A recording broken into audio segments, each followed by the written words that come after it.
Okay, so gang, in this VIP session, I just wanted to share with you some more advanced shaping techniques to create an alternative box. These are just lids of 2 possible boxes that we'll be making, and during the course of the next 2 hours, today and tomorrow, I'll be showing you how to do that lid and also making a complementary bottom that this will sit on top of and make kind of a chubby little heart. The key techniques are contouring in a slightly different way over different heart-shaped pans, and embossed or textured cookies that are actually going to be molded in silicone molds. Modeling chocolate ribbons are the primary accent here, and those we'll be covering tomorrow during the regular class, and also again if we want to in the VIP session. The distinction between what we did this morning in terms of covering the cookie itself, this is not fondant as smooth as it is, it's dipped royal icing. So that's just a recap for those to get that on recording. Sorry about that. Now, these are just the pans that I use for big and small. And these, I will have to get you a source as to where I got these pans. But this guy here, these are pretty small pieces. So especially this guy, which makes dipping that much easier. This guy is about 3 inches across at the widest part and 2.5 to 2 3/4. And I think this is 4 inches. Yeah, 4 inches and 3.5. I can get a source for those later. And we're gonna wrap dough around them and bake them kind of similarly to what we did on the box sides earlier today. So you can grab the dough out of the fridge and. Can I ask a quick question about the Yeah, pans? do ask questions because we're still trying to find all the tools for this section. So I'm finding, Okay. yeah, you can fill in the downtime here as I'm finding stuff. Okay. I'm always trying to look for different shapes of things because of my obsession with trying to figure out this 3D cookie thing. Yeah. So those pans were separate. Can you use a series of, usually when you find a nice shape, it comes in a series of 6 cavities or 12 or whatever, or 8. Yeah. Can you use, does it have to be separate, or can you use, as long as there's enough space, I would imagine, between each shape, can you use a pan of 8 and make 8 at once? Yeah, you could for sure, as long as there's space enough between them. The only reason I don't is because I lose control. You know, in terms of if you know, if something happens to one, there's a limited time you can kind of deal with it while you're dealing with the others. So I prefer to go one at a time, but you could most certainly do that. The key thing is just making sure there's enough space between them. And oftentimes when I'm doing those spheres, for instance, like we did for the ornaments, there isn't enough space between them. So I do cut those molds apart. So, okay, so here, I'm gonna do a small guy and show you how I got this one. And so what I need to do, what's that? Yeah, they're down there, I got them. Yeah, it's a rolling pin. Okay, so now I could make this box as tall as maybe 1/4 inch shy of the bottom of the pan. I don't want to cut my dough so it goes way down in here because it's going to spread a little bit and create a foot against this base. So at the very biggest I could have it is maybe 1/4 inch away from the bottom. But I think I cut these even shallower, maybe 1/2 inch away. And by the time I put one together with the other, well, actually, by the time I dip it, it's going to get chubbier. And by the time I put one together with the other, it's going to be even bigger. So I actually think the depth that I have on this is pretty nice. But this is the part of a project where I do more trial and error kind of work to get the sizing I want. So when you see a new project come up on a video from me, it's not like it just materialized like the first time I baked the parts, they all came together magically. You know, typically I'll bake a bunch and I'll try it together. And I'll either say this is too shallow or this is not shallow enough, you know, and I might rebake some of the pieces. And then when I'm you know, at this stage, when they're baked is when I kind of piece things together and get a sense of the scale. I'm actually going to set this up on another little pedestal. So once the pieces are baked, I'm going to use either a heart-shaped piece of that size or a smaller one to sit it up. And I think I'm going to use a smaller one because I don't want that. There's quite a fair bit of it showing out the bottom. And I just want it to be elevated a little off the ground without it showing. So you'll see, I baked different size bases of different shapes just to allow myself a little trial and error. And at this stage, I would pick which I think I'm going to use. It's of course sitting crooked because I haven't filed anything or anything. But this is when I do a lot of my playing with the configuration. This is a 3-part cookie, so it's pretty straightforward. This little round one works well too. But I probably won't use that big heart because I feel like too much of it's showing. You can't really see it, but from the sides, a lot of it shows from the sides, and it kind of disrupts the nice curvy form of the heart. So I'm going to probably go with one of these two guys, and we'll attach that tomorrow. So I will bake out all the pieces, put them together, and if I have to make adjustments, I'll do it at that stage, and then I'll start icing stuff. So there's a lot of trial and error at this stage. So again, this is a metal form. I don't want to grease it. At the most, I might lightly flour it to help get it off without sticking. And because I want there to be some edge to it, I can't cut it obviously like this is, what did I say? This was 3 inches across. I can't cut a 3-inch heart because it's not going to wrap down the sides. I'm just going to get the top of the piece. So I'm going to have to cut something bigger than that. And I think this cutter will do the job. It's about 1 inch longer, 3/4 of an inch wider than this top part. So it'll wrap down at least a 1/2 inch over the sides when I wrap it on top. So I have a whole graduated set of these, which is handy because it allows me to make really pretty quick adjustments or do pretty quick trial and error on something like this. So I got my dough again. This came straight out of the fridge, so it was a little hard. Sometimes it's best to let this come to room temperature because it'll be a little more pliable that way, especially when going over this sharp edge. This is a pretty sharp corner. I mean, it's a rounded corner, but it makes a nosedive down towards the bottom of the counter pretty quickly.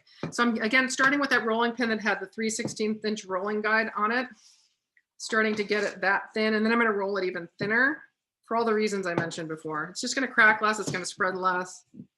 But this gets it going, it gets it at least uniform to start. I have less control of that if I don't use a pin with guides at any stage of the process.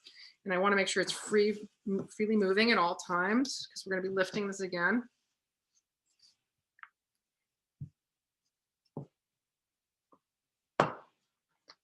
So if I have to, I'll kind of slide it over flour off to the side to bring more flour into the work area. I think that's pretty good. Except I do use my big metal ruler a lot just to disengage my dough and make sure it's sliding. Okay, so here's my cutter. Just cut it as I normally would. And then be careful lifting up the edges. You don't really want to put a fingerprint in it. So I will take, my paring knife to get an edge on it. And here I want to be overhead and just center it as best I can on this domed heart. And the heart shape isn't the exact same heart shape as the pan. So there's going to be a little excess in certain areas and a little less in other areas, which is okay because we're going to trim that lower edge later. I have more excess at the top, so I just want to make sure I've got enough overhang here at the bottom to create the depth I want on it. So I'm going to shift it down a little bit because I think I didn't have enough overhang. So that looks like it's pretty good, and I've got at least a 1/2 inch overhang everywhere, and that's when I'll gently conform it to the shape.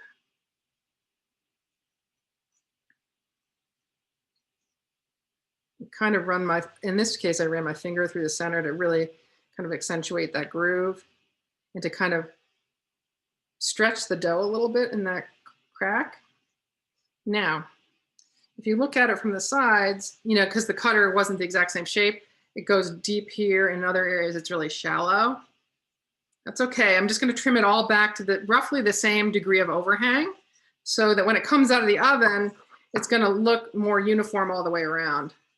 And I'll have less filing and less adjustment of this piece to do if I trim it in advance. So I start at the apex of the heart, at the V here, because that's usually where it's shallowest here, and that'll determine where I do my first cut. And I just want to cut roughly all the way around to that same level. And that's about a ½ inch over the edge is my guesstimate. And it'll spread a teeny bit down the side, so it's going to get a little bit bigger. And you just have to be perfectly even because we're going to file it when it comes out of the oven. But we want to get it roughly where we want it.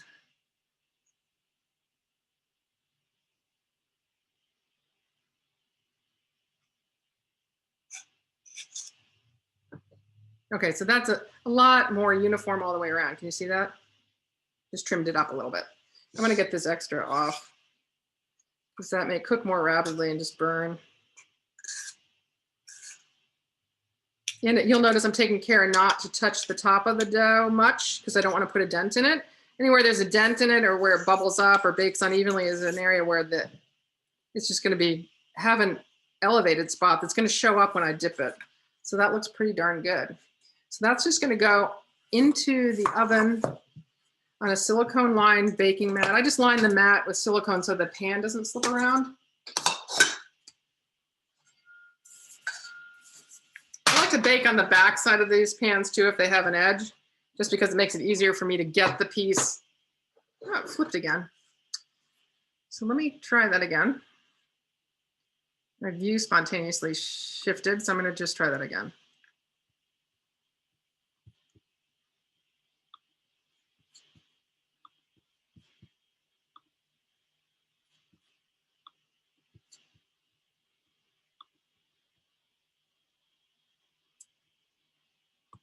It's not doing what it's supposed to be doing, but this will be fine for now.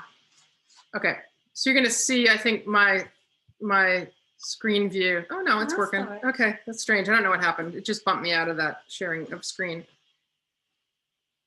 Okay, so that looks good. It's just on a silicone mat to keep this from sliding around. I do have it on the back side of the cookie sheet, just because when I get it out of the oven, it's easier for me to slide it off without having to dive into a sheet that has edges on it.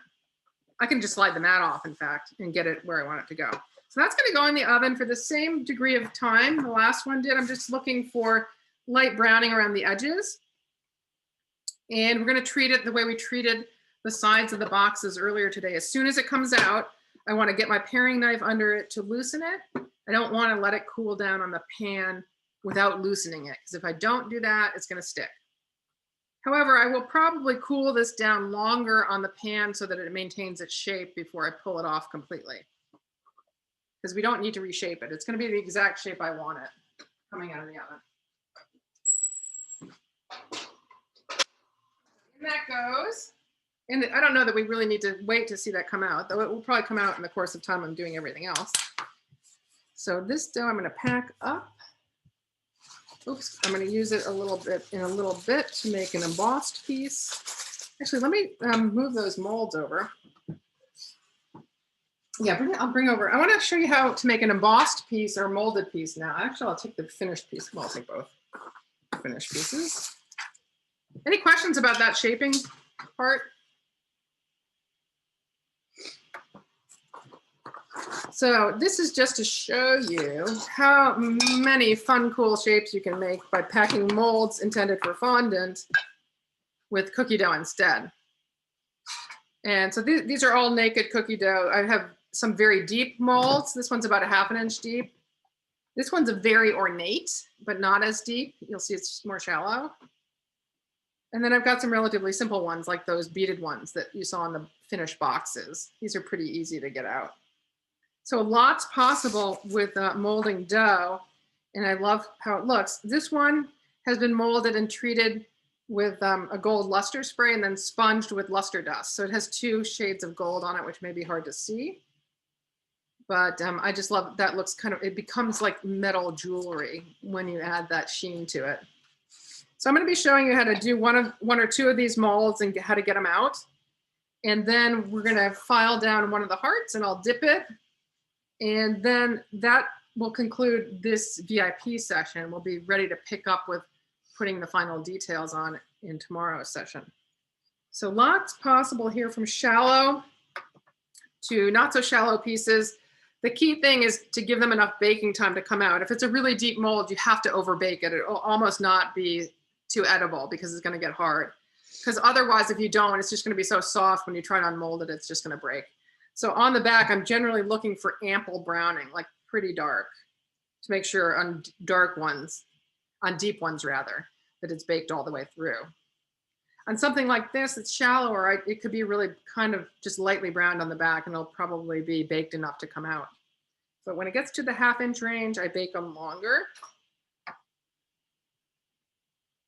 I think the, oh, she trays in there. So, Can I ask a quick question sure.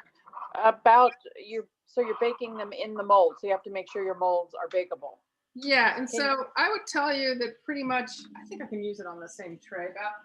Yeah, I got a little edge there. Okay. Can you take them out if you freeze them and then bake them, or what do you lose? Yeah, let me talk about the merits of baking in the mold versus baking outside of the mold. So you can bake, I prefer to bake in the mold when I can, because the mold will constrain the dough from spreading completely, and you'll get a really sharp impression because the dough can't move anywhere.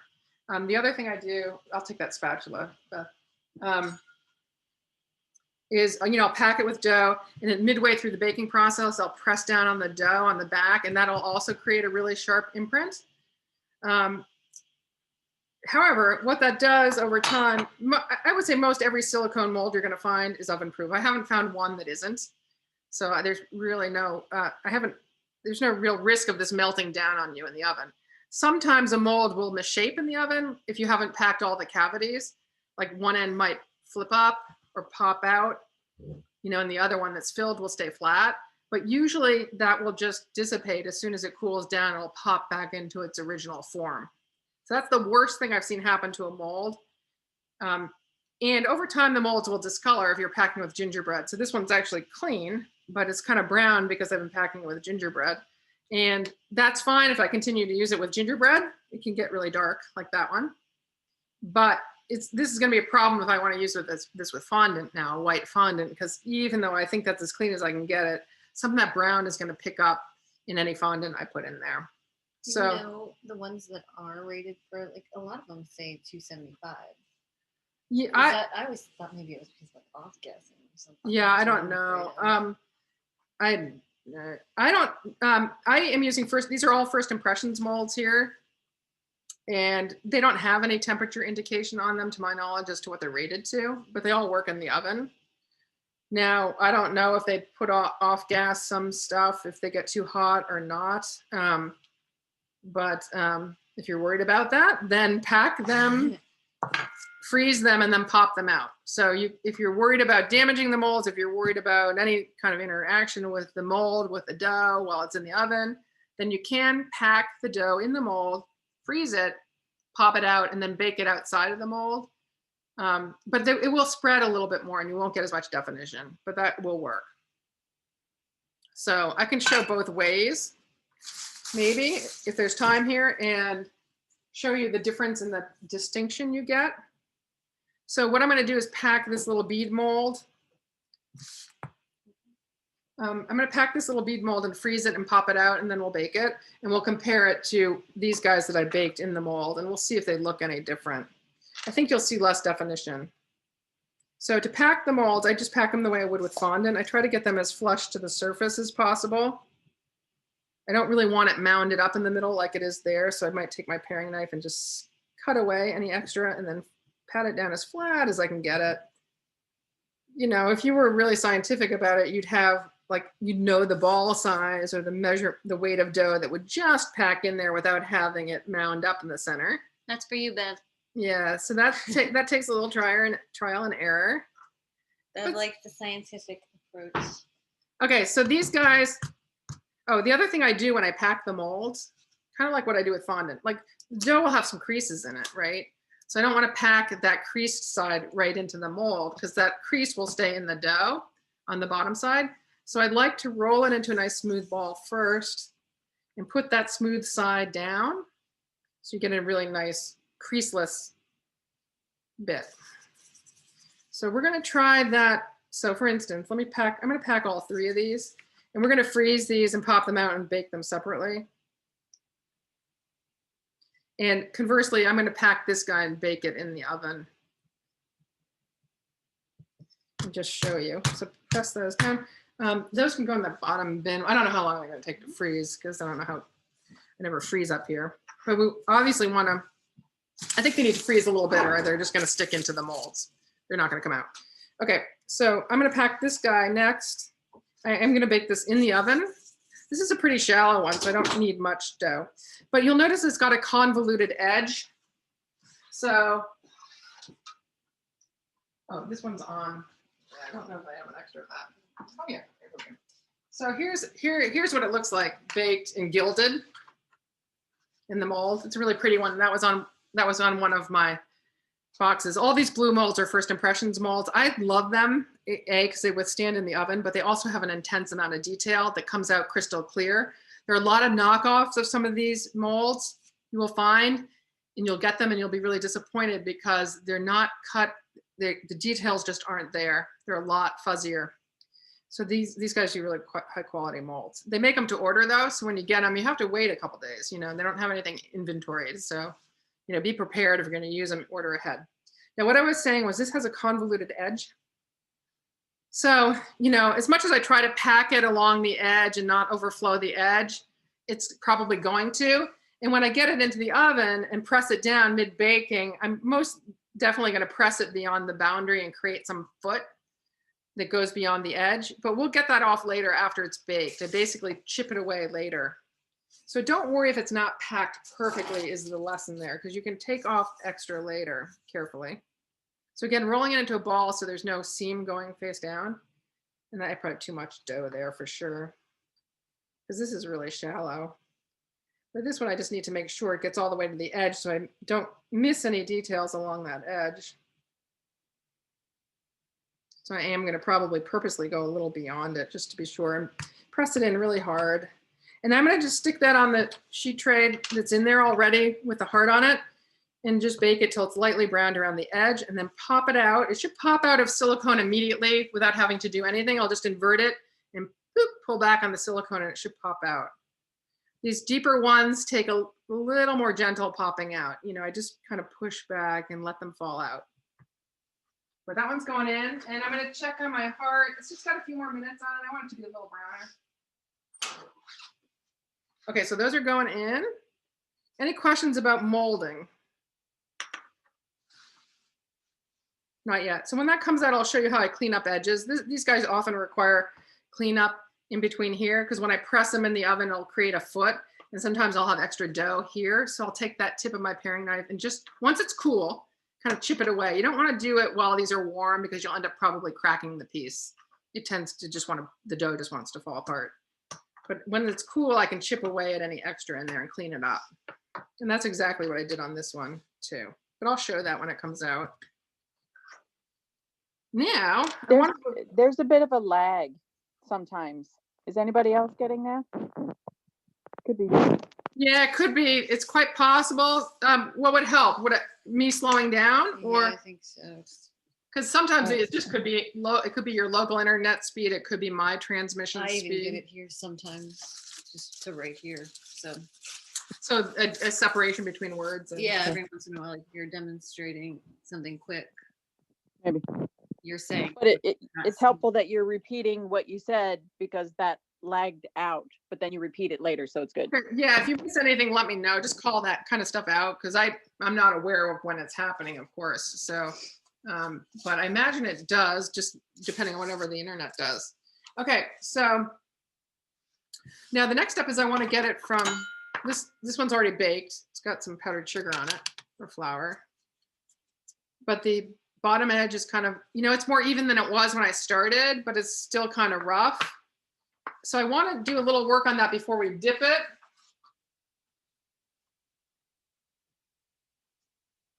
The next stage will get it to be looking something like this. So what I'm going to do at this point is, the more I can clean up this edge now, the cleaner this edge will be once it's dipped. I'm still going to have to file this after it's dipped, but if it starts out looking good, as I said before, your product's going to look as good as the step before it looked. So if if you've got something messed up in a previous step, I don't want to use that yet. You know, the next step isn't gonna, it's typically not gonna correct it. You know, you're just gonna have some problem you're gonna need to cover. So try to get things as nice looking as you can as you go. So a couple ways to file this down. Again, the microplaner, if you're gonna be eating the project, you wanna use a microplaner because it's a food grade tool. I'm just checking that part in the oven. I think it could come out. Yeah, it's probably done. Let me pull it out and just show you what I do with it. And then we'll file that guy down and dip it.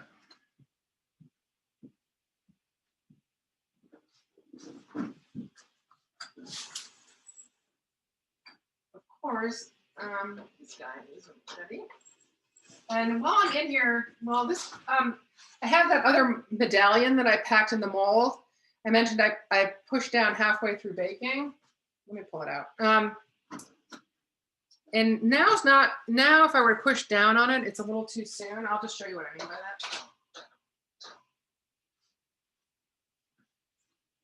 that. This guy's, it's still kind of wet and soft on top. It's hard to see, but there's kind of a sheen to it still. If I press on it now, I'll likely lift the whole thing out of the mold. So I want to give that a little more baking time before I put the spatula on the back side of it. In the meantime, this guy can come off and I can put this other one back in. It's hot as heck. So I'm gonna give that a few more minutes until the dough kind of dulls out, and then I'll press it with the back of the spatula into the mold again. Now this guy is immediately out, so I want to make sure I can get him off this. I gotta get an edge on it. Normally I don't use mitts. I hate them because they're clumsy and I can't get an edge on them. Can you grab me that dish towel that's on the sofa over there? I'll use something thinner that I can get in on that edge better. So I usually use a dish towel. Okay, cool. Okay. So I'm holding it with my dish towel. It's still pretty hot, but I want to get this knife under here before it cools down on here and just glide it around the edge at the bottom to make sure it can disengage. It's still stuck on this side. You want to do that carefully though, because you can put a crack up the side if you do it. So it's moving around. Cool, that's fine. Now I'm going to set it aside to mostly cool down on the mold. If I were to pull it off now, I'd probably press in one side and misshape it. So I want it to cool down a little bit more so it's a little more rigid. So off to the side that goes. And now I'm going to come back to filing this guy. And in fact, before I even do that, I'm going to just press down on this guy in here because it's probably ready to do that. So just kind of really firmly pressing the back side of my spatula on top of that mold.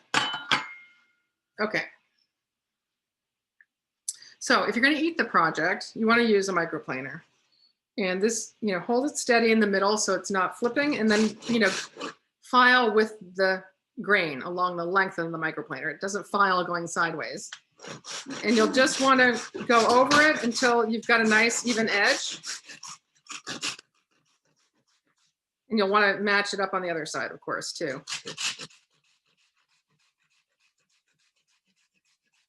I do this when it's cool, because if it's warm out of the oven, it's going to misshape it and break it.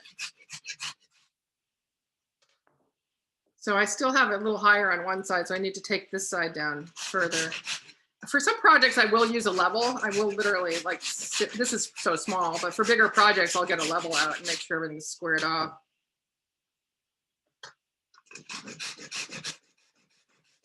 Now I'm going crosswise. Going crosswise is good in this scenario because that'll help me make sure these guys are at the same level.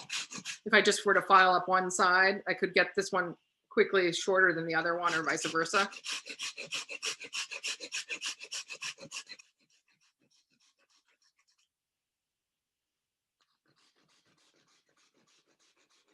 So you just want to take it down until you've got it nice and level. This is it's beginning to take good shape. That's actually pretty good.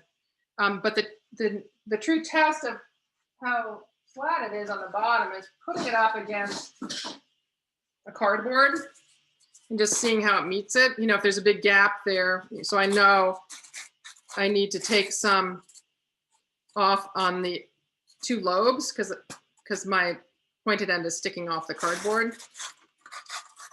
It looks pretty good from that side though. And there's a little gap here. So I do want to kind of take it down uniformly all the way around, probably to eliminate that gap and to bring this closer to the cardboard, or certainly to take it down on these sides here a little bit.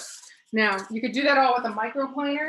If you're not eating the project, the far quicker way to do it is to take a piece of sanding paper, which is not food grade, obviously, and just do it as one piece, because that'll eliminate the needing to even it out as much.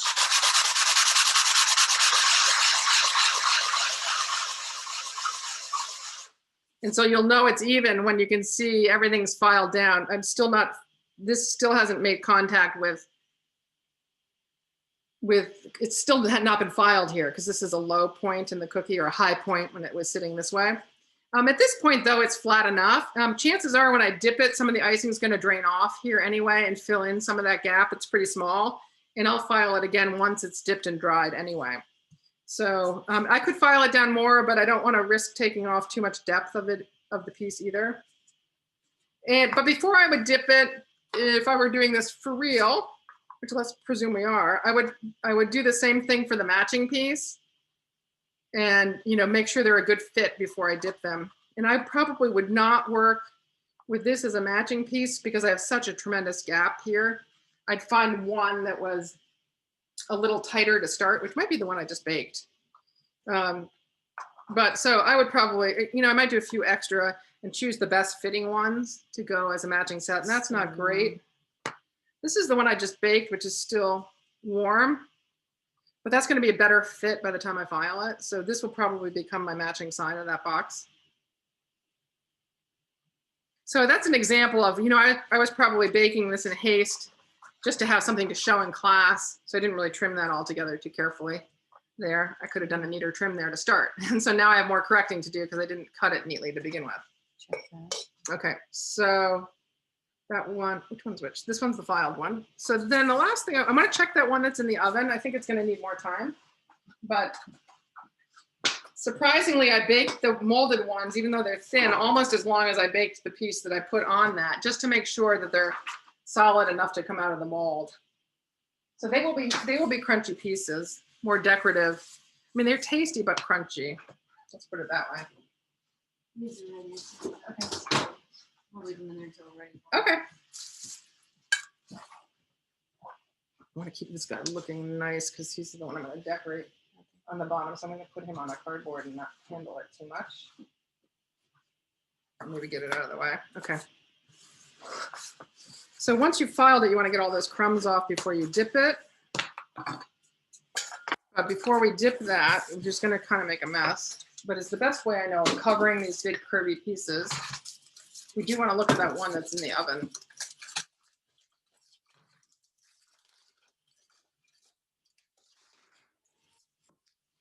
A little more time. I'm going to pull it out and show you what it looks like now.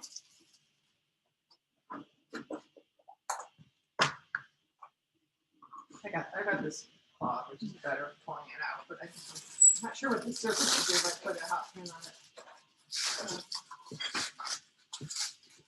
So it's just beginning to show some browning here. I want it a little bit browner, and I'm going to press it one more time.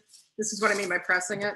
You'll see it'll darken in the middle. That's usually an indicator that there's some uncooked dough in there, the moist area that forms in the middle. So I'm going to put it in a teeny bit longer, and then I should be able to get it out. But you'll notice I've created a big footprint around that piece. It's all going to have to be trimmed by virtue of pressing it down. But I like pressing it down. I get a much sharper imprint that way. So we'll put that back in for a couple minutes. Now, are the other, actually, while that's out, are those other pieces ready to come out of the frozen pieces? I'm going to pop out and put on that tray, and we'll compare them to the pieces that I baked in the mold too. So I think they're ready to come out of the mold, and I just want to pop them. I'm going to pop them directly onto this tray so I don't have to, hopefully I can do that. So I don't have to Okay, so they look really good right now. Can you see that? Let me move the tray back. They look nice and sharp. Right now, they're gonna go in, we're gonna see what they do compared to what the ones I baked in mold. They're looking really nice right now. And that was like 10 minutes. 10 minutes in the tops. freezer? Yeah. Okay. And they're going in frozen and chilled too, so that'll help prevent spread. Certainly if you freeze them and pop them out, you don't wanna sit them at room temperature too long, especially if you have a butter-based dough, because they will most definitely spread more. If you put them in really deeply chilled, they'll spread a little bit less. Now that's not, my dough isn't a wildly spreading dough, so you may not see a lot of difference between those baked in mold versus out of mold, but when I do my sugar cookie recipe, I usually always bake in mold. I'll tint the sugar cookie recipe, you know, different colors. I can do flowers with it, and that's kind of fun too. So here's my filed piece. I want to get all the crumbs out of the inside too before we dip.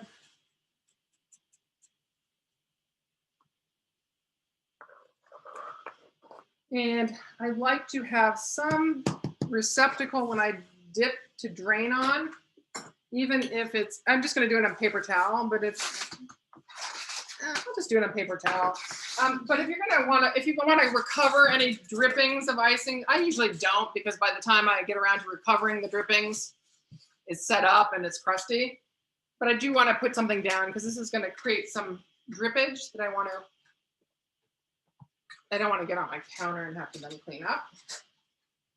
The other thing you're going to want to do is create a draining rack or something for it, because we're going to dip it and then we're going to lift it on there and let it drain. And then before the icing sets, we're going to clean up the bottom edge, kind of run my trussing needle along the under edge to straighten it up and to take off any extra icing that flows off. Because if I just let it drain and leave that icing on there, it'll drag down more icing from the top and create kind of stretch marks. So I want to knock off that icing as soon as I can so it stays nice and smooth, and to also straighten that bottom edge, because the straighter it is, the less filing I'm going to have to do again after I dip it. I think that just cover that for a bit. I think that other molded piece can come out.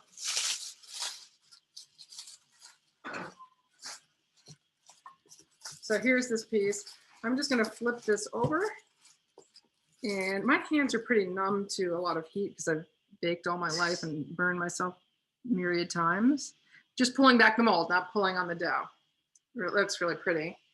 If I were to try, if I were to try to chip this away right now, knocking my camera, I would probably break off part of this. So I'm just gonna let this cool till it's rigid. You know, right now I can bend it. So I'm gonna set it to the side to cool down, and then we'll clean up the edge. Those beads are baking really nicely in there. So, you know, again, I'm using a dough that's shortening based, already formulated not to spread, with that high ratio of flour to fat, with limited amount of leavening in it. So I'm gonna have more success baking out of mold with this particular dough than with some of my others. As I said, my sugar cookie recipe does not behave outside of the mold as well, unless I adapt it. Okay, so I'm gonna wrap up here because we're going about a half an hour long, but I do wanna show the dipping process. So I've got my little stand it's gonna drain on, but I also wanna do something to this stand, which is I just wanna wrap a little bit of paper towel along the top of it. Because right now the underside of this is kind of slippy and the metal is slippy, and as I'm cleaning it up, I could knock it off pretty easily. So I'm just gonna cover this with paper towel and tape it down, and that's gonna give it a little more traction so it's not gonna slide off when I work on it. You don't wanna dip it and then have it slide off. Now with dipping, you get much more air in the piece than when you outline and flood. So you also wanna have your trussing needle to immediately break any holes in it. Bubbles that arise to the top of the icing. I tend not to shake the piece because I find it causes more bubbles to rise to the surface and it creates more problems. So I tend to just lean it left or right, and the act of the icing draining off is sometimes enough to drag air bubbles out of it, especially if I've popped them. So hopefully you'll see that. Minimal shaking and just straight on popping plunging the needle into a bubble if I see it head on, really sharp needle. Work with your sharpest of needles to do that, because sometimes dull needles aren't enough. I think I've got a good one out. Make sure that needle's clean.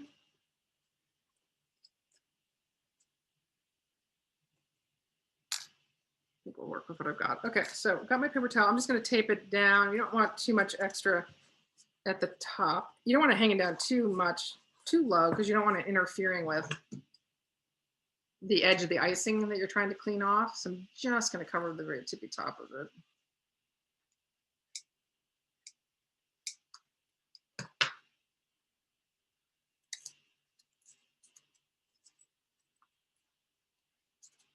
You don't have to do this, but I've knocked enough off of cylinders and things that I do it most of the time.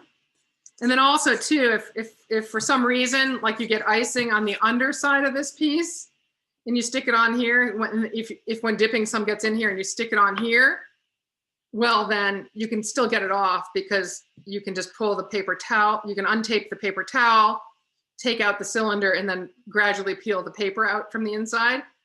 Whereas if you were to do that and attach it to the metal sphere, you'd have a heck of a time getting that icing off between the metal and the sphere without breaking the cookie on top. Did that make sense?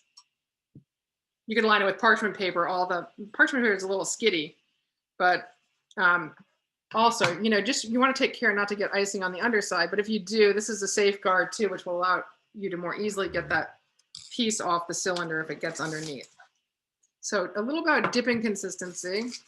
This is very close to my flooding consistency.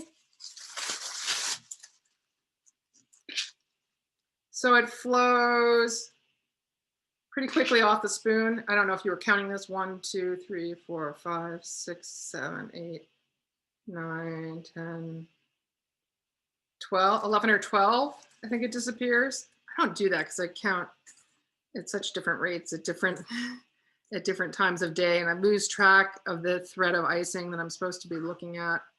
Okay, so this, I actually mixed this a day ago, so hopefully it'll be less bubble free. I tend to like to, again, use this the day I mix it. I find the color sets more stably with less spawning and speckling. But I usually just run my spoon over the top to break any obvious air bubbles. I'm not lifting it up and lifting icing over onto itself like that, because that'll incorporate more air. And I think it's probably a pretty good consistency. You don't want it so loose that it all drains off. Yet you don't want it so thick that it leaves tracks on top when you try to dip it. We'll see what this does. It's always a bit of an experiment. Okay, it's probably going to look pretty crappy to start, and hopefully by the time I'm done popping all the air bubbles, it'll look pretty smooth. The good thing about dark brown is it hides a lot of errors. Dipping a light color on a dark cookie, you're going to see more of the cookie behind it showing through. So when you're just starting this process, I'd say use a pretty saturated dark color. I think you're going to be happier with how it looks. And I'm going to plunge it head down into the icing till it comes up to the edge of the cookie but doesn't spill over. And then kind of roll it out to the side. There's a big streak there, but I think if I just tip it this way, that'll settle out. I don't have great light, but I see air bubbles here, here, here. Ooh, I got a few popping up. Yeah, let me get this shut closed. Probably more on the front end too. I'm gonna have to rotate it around. But so you're gonna have, you might have 5 to 10 biggies that you're gonna need to get right away. And a few more might pop up. So I'm rotating around and catching it in different lighting, because the lighting will accentuate those bubbles. And you just want to pop it until you see a hole open up, and then you want to do it quickly. Fill in with icing if you need to, and then don't touch it anymore. Now, there's a teeny one here I might try to get. Yep, that came out well. But as we go longer into the process, I might let the smaller ones go, because if I wait too long, the icing begins to set and those holes leave a dent. That looks pretty perfect though. So I'm gonna just knock some excess. I do this over the bowl. I'm gonna knock what excess I can into the bowl and then move the bowl away. and set it on my little draining stand. And now I'm gonna go clean my hands really quickly, and then I'm gonna come up and clean up anything that's dripping beyond the lower filed edge of the cookie.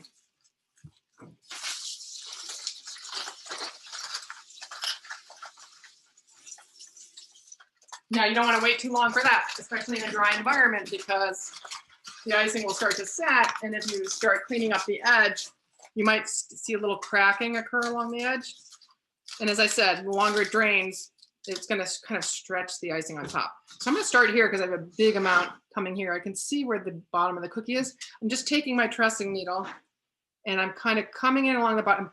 I'm coming in at the bottom edge and dragging the excess icing towards the center, and then dragging my trussing needle down. So I'm kind of pushing the extra under and then coming down so I don't get any kind of roughness to the edge. So coming in right where I see the edge, pushing in, coming down, cleaning my needle before I bring it in again, because otherwise that'll leave a mess on the side, and going all the way around. And I might do that a couple of times or until it starts to set up.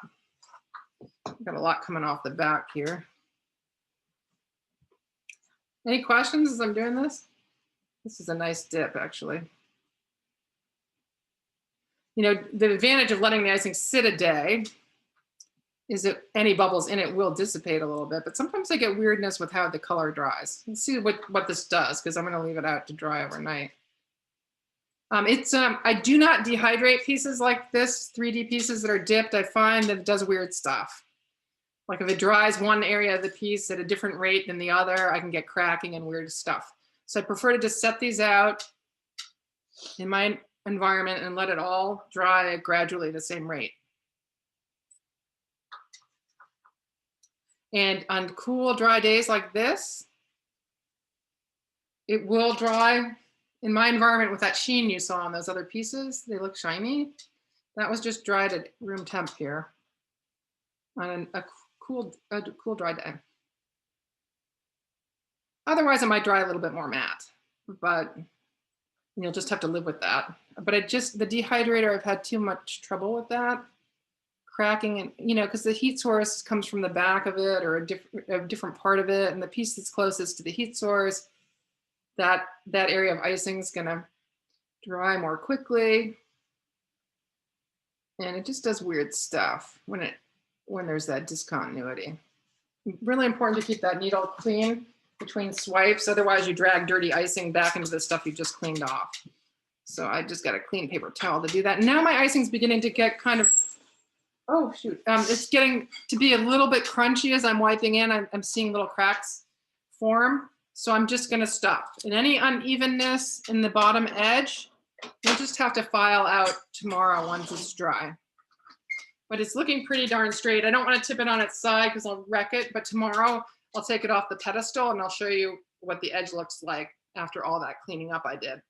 So I'm gonna set that to this side, and I'm gonna bring out those beads we just we burned them, but show you what the spread looks like relative to ones I did in the mold. I think they actually look pretty good.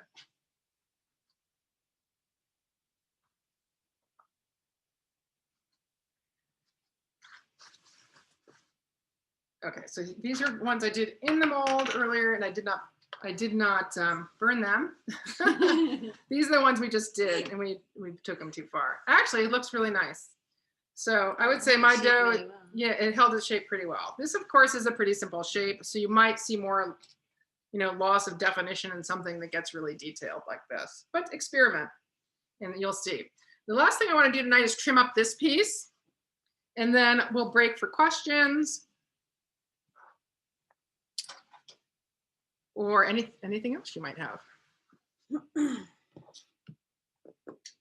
So it's now cooled down, and I want to, you know, restore it to the original shape it was. So I'll just take the tip of my paring knife. I use this a lot, and just kind of chip away at it. Be careful, you know, gentle chipping, and that'll clean up the whole edge. This is like, this dough here is like super thin. So it doesn't take much pressure. You know, and occasionally I might break some part off the piece when I do this. So sometimes I'll bake extra of these, knowing that in the trimming process, I might lose one. And you'll definitely lose more if you try to do this when it's soft. Plus, I'm holding this down, so I end up smushing it a little bit too if I'm pressing on it when it's soft.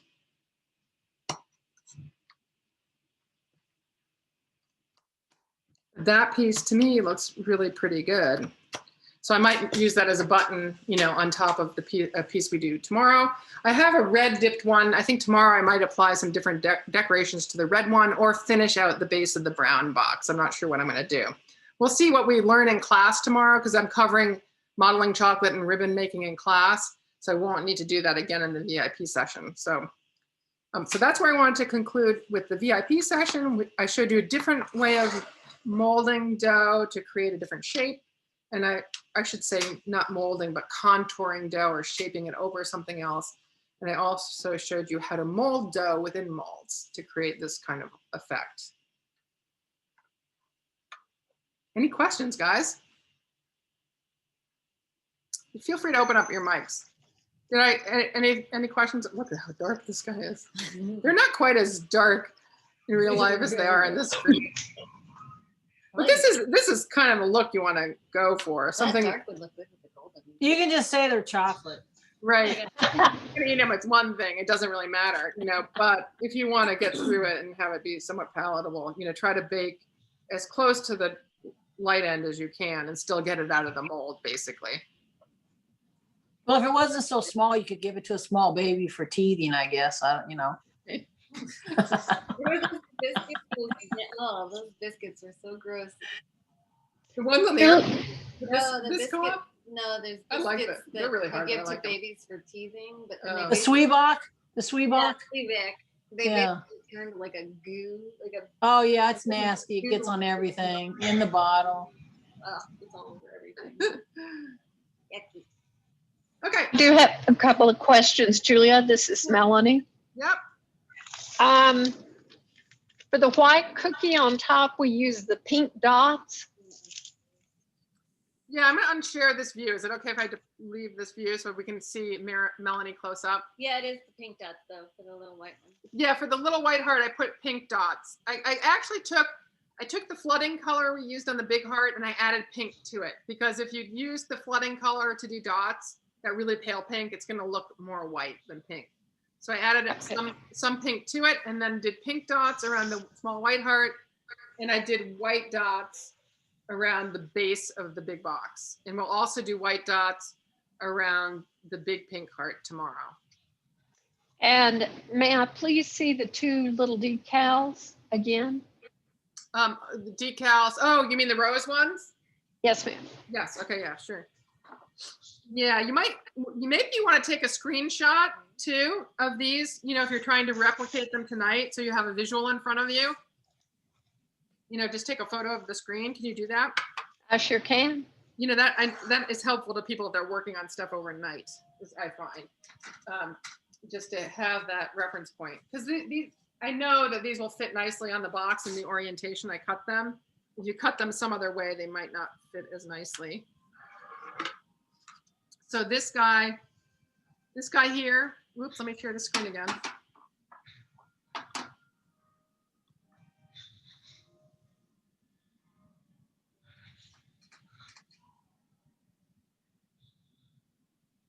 Okay, so this guy here, the white heart's gonna envision the white heart here and the pink heart around it. This is gonna go towards the bottom lower left ultimately tomorrow, sitting on the pink portion of the lid. This little guy is gonna go on the white heart, just kind of coming off the top right edge. They are oriented really nicely that way. And I'll show you what I mean by finding that lid and orienting. So I'm capturing the full big rose here. And for this piece, I just captured this upper part with the two buds, okay?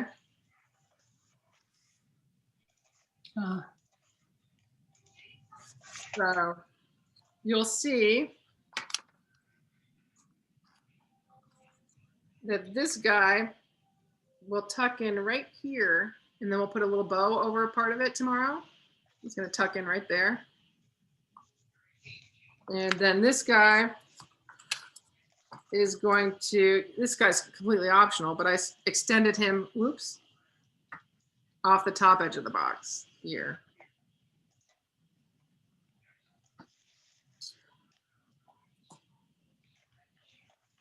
In other words, looking at this heart, this being the little part, this piece will go up here tomorrow, something like that.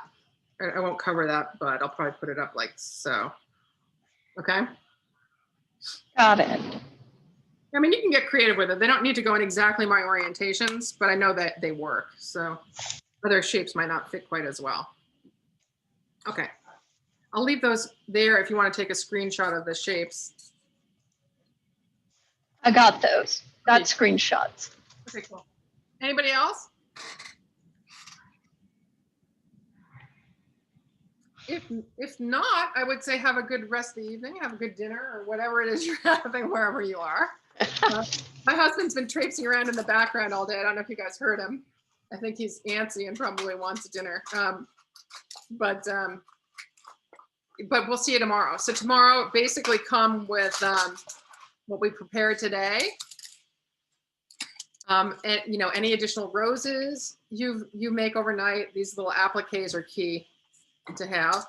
And then your icings. I think the only really additional icings we need tomorrow, they are listed on the prep supply handout, are a white that I use for gluing these pieces onto the top of the box, kind of a white glue, a white dot work we'll need again, and we'll need a dark green for doing leaves, and we'll need a light green for potentially doing leaves on some of the other two-dimensional cookies.